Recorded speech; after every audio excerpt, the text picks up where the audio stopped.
Hey everybody, so I am making this video with the purpose of explaining my why. Why am I in this competition? What's driving me? What am I headed towards? Who am I?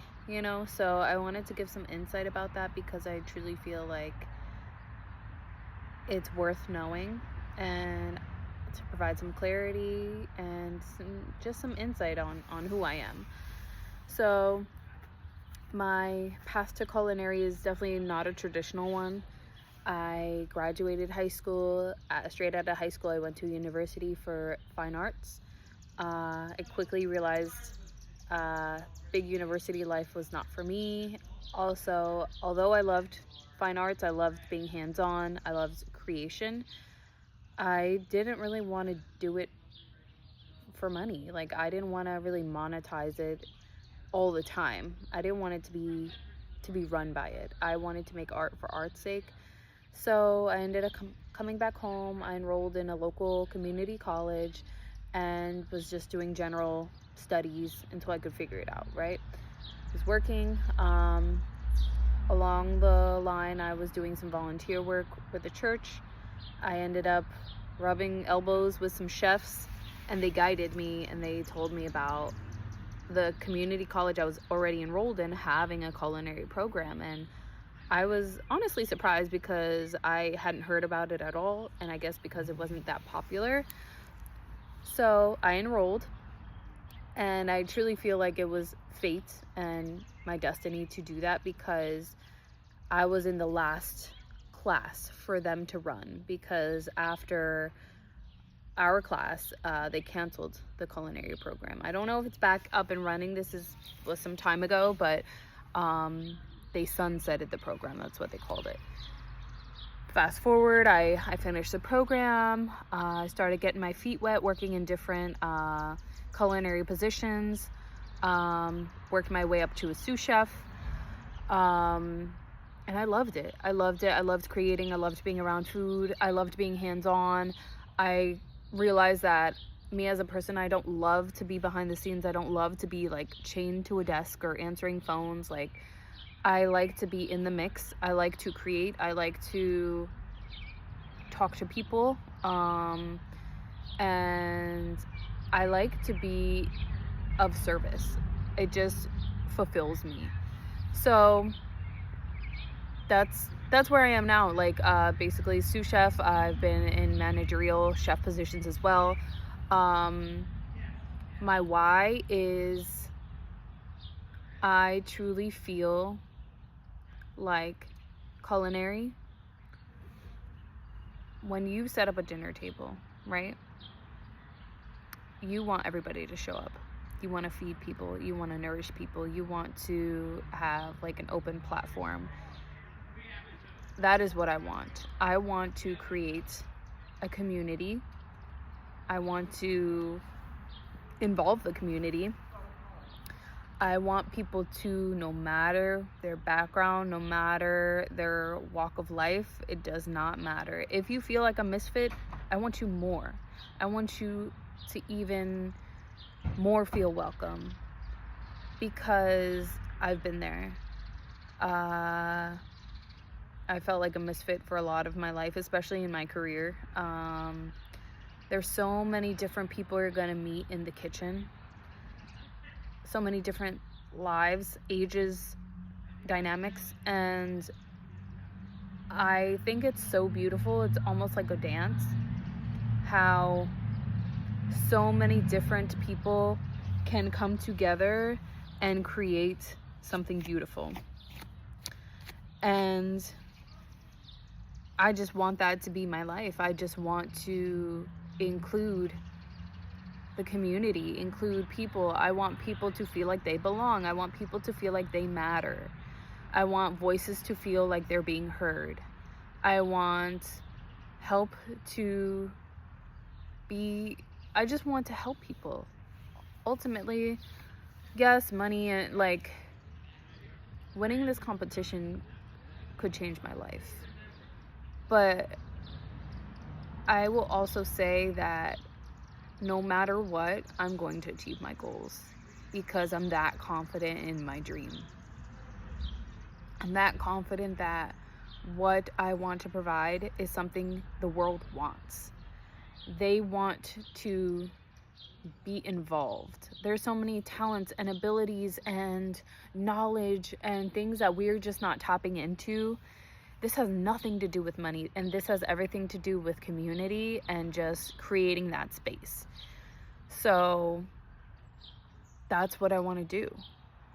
I've just been transformed with this career. There was a time I moved away from home and I moved back, and I was really struggling, I guess, in every aspect of my life, mentally, emotionally, physically, financially. So I went back to the kitchen. I went back to what I knew. I grinded.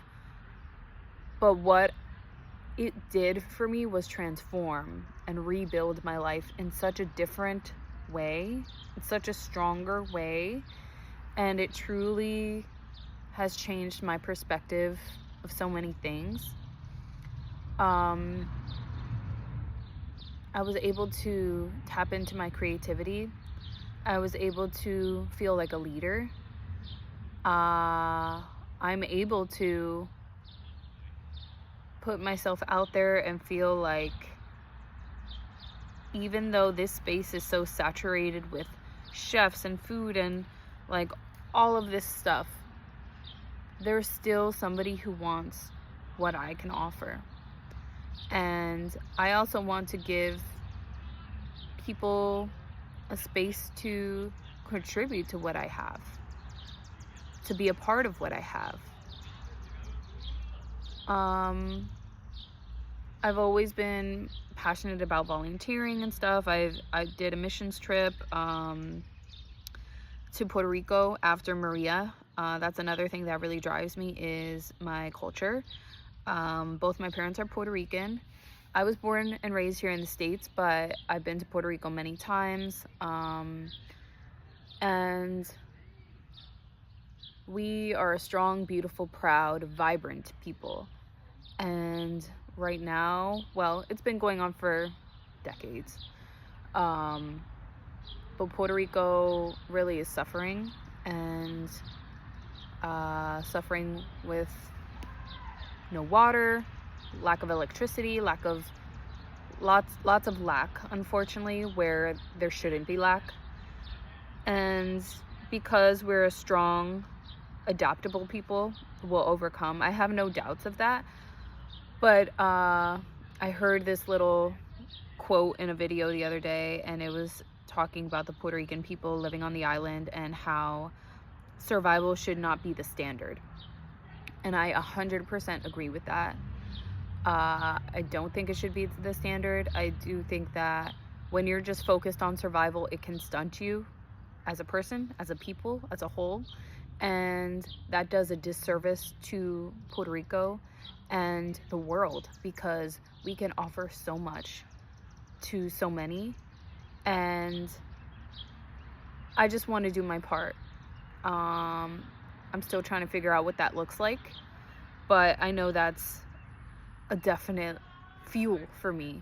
And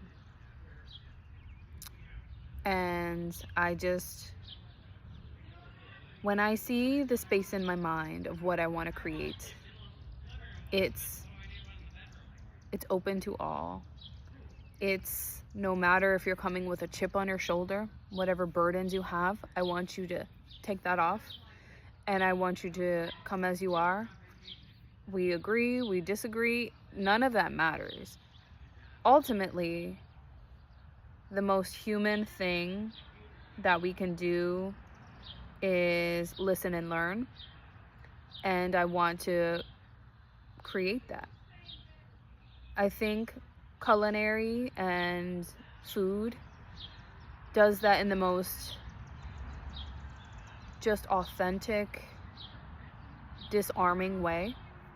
I think people can be honest and raw and real over a plate of food, because when you are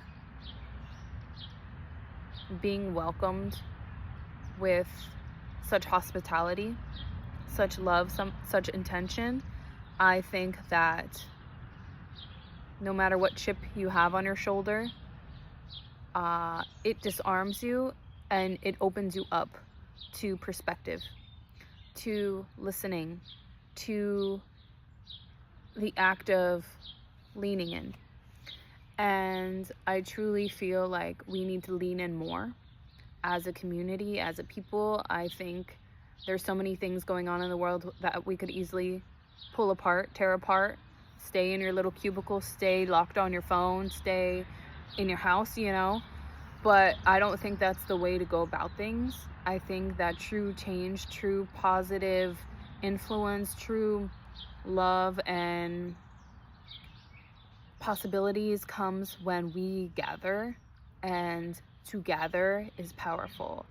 And I want to create a space to gather, to love, to eat, to compartir, to just, my space isn't just a restaurant or a cafe or, you know, yes, those elements will be present because I love those things and I love to create those things. But they're just a vehicle to the bigger thing, which is community, which is tapping into one another, which is unlocking our true potential. And that is my why.